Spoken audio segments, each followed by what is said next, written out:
this is Dr. Joe Borio with this week's Thought Flash. A couple of things. We had a great event in my office last weekend. We had Billy DeMoss there. Was just unbelievable. It was great to have him there. Rock star in chiropractic, certainly, and he was traveling on his way down to the CLA Summit with Pat Gentempo, and he was gracious enough to stop in to my office with our event. We had it right in our office. It was great. It was the largest gathering for chiropractic consulting we've ever had, so it was great. So for that, thank you very much for Dr. Bill DeMoss. So we talked about CalJam. Make sure they're in February. I hope everybody registers. Gives everybody a great deal. Number two, I was honored to be chosen to be on the Sherman Board of Chiropractic Board of Trustees. So I'd gotten a call from many of the board members, along with Liam Schubel, and a special thanks goes out to Liam Schubel, who has been probably one of the most generous people to me in the profession. He is a true, genuine man. He runs On Point Consulting. He's phenomenal, and certainly a man that I think anyone would benefit to know and be around. So a shout out goes to Liam. So thank you, who just got married on 11/11/11. So congratulations to you, Doc, and I'm sure you're having a great weekend. I think you're down in Peru, so blessings go out to you as well. So a lot of good stuff. I was reading over some information because I'm a little bit of an internet freak, so I actually printed out some 1903 lectures by D.D. Palmer, the man. Where is he? Right up there, highest level there. And I just thought it'd be worth talking about today during our Thought Flash, and that is, this is his description of disease. Again, this is 1903. Okay, disease does not involve any new functional expression which it did not already possess. Life consists of intelligent action. Love that. Life consists of intelligent action. Disease is a morbid tissue. Disease is morbid tissue and abnormal functioning. And he goes on, and just the amount of thought and energy that he put into chiropractic and the effort that he put into really trying to understand what health is. And when you read through his lectures, he talks about the metaphysical aspect of life and what life is, and it's very impressive to say the very least, and it is it gives me a real sense of confidence and certainty and pride to know that our founding father was not only a genius, but beyond just coming up with a thought, the amount of effort and time he put into the profession. And I want to summate this in a moment, but I want to talk about this briefly. The impulse. This is a lecture that he gave on just the impulse. Webster defines an impulse as an incitement of the mind or spirit in the form of an abrupt and vivid suggestion. An impulse is a communicated thought that transmits. I mean, he really wanted to understand force and quantity of energy. That's what this profession is about. And I'll tell you right now, guys, we are at probably one of the largest crossroads next to the origin of this profession, because we are right now moving forward in the future, at this moment defining who we will be.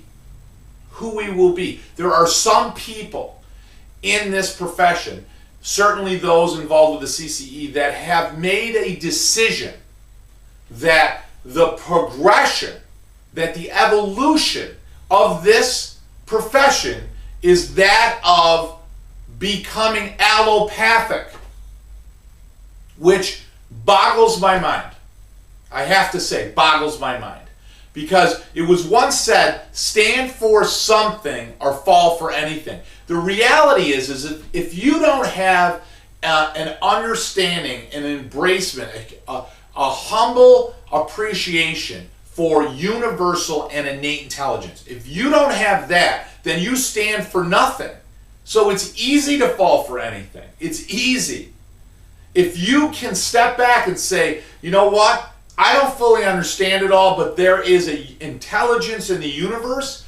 It basically expresses itself in life, intelligent force in life, intelligent energy through life to animate tissue. That's what makes all this work. That's what makes it all work. And then my job as a chiropractor, to practice, to perform by hand, the movement of vertebrae to ensure that the mental impulse, the mental signal can pass from brain to tissue cell, uninterrupted at 100% or as close to 100% expression, and then keep it that way.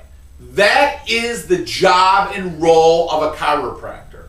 So the idea that we're trying to save, and that's what people think, that we're trying to save the profession because guys and ladies out there are having trouble paying the bills or having trouble bringing people in. So they say, geez, if we can prescribe drugs, if we can do this, if we can do that, and be more like the paradigm of allopathy, then we'll succeed. I'm just trying to pay the bills. Those are people that don't stand for anything.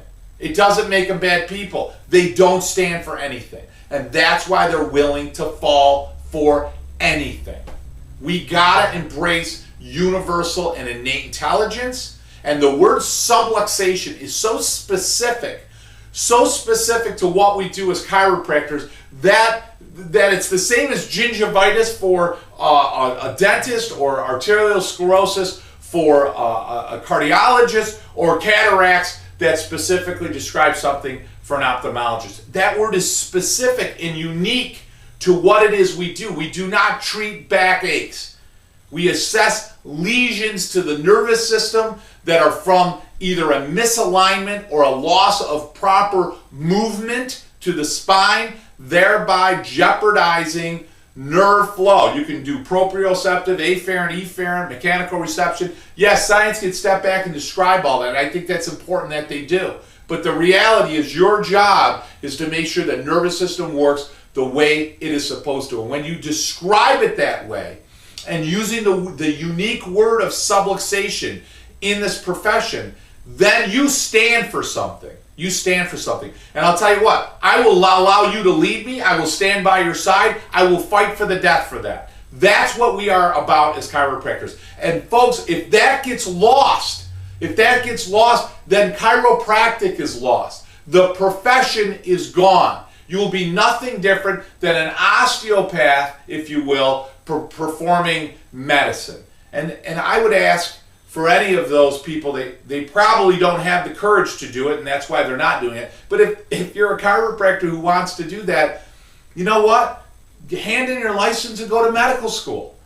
But don't change the purity of the profession. If we are to evolve, if we are to become better than we are, then let's become better at communicating what we do as chiropractors. Let's become better at administering the adjustment as chiropractors, or identifying where people need to be adjusted specifically. Let's get better at the scientific research so that we can be better adjusters and identifying different lesions in the spine to improve the nervous system. Let's get better at that. That's the evolution of chiropractic.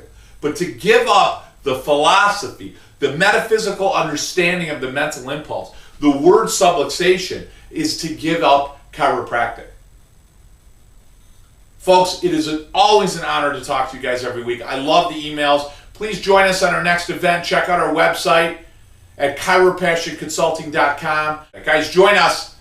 Enjoy, serve. May your innate always flow from above down, guys.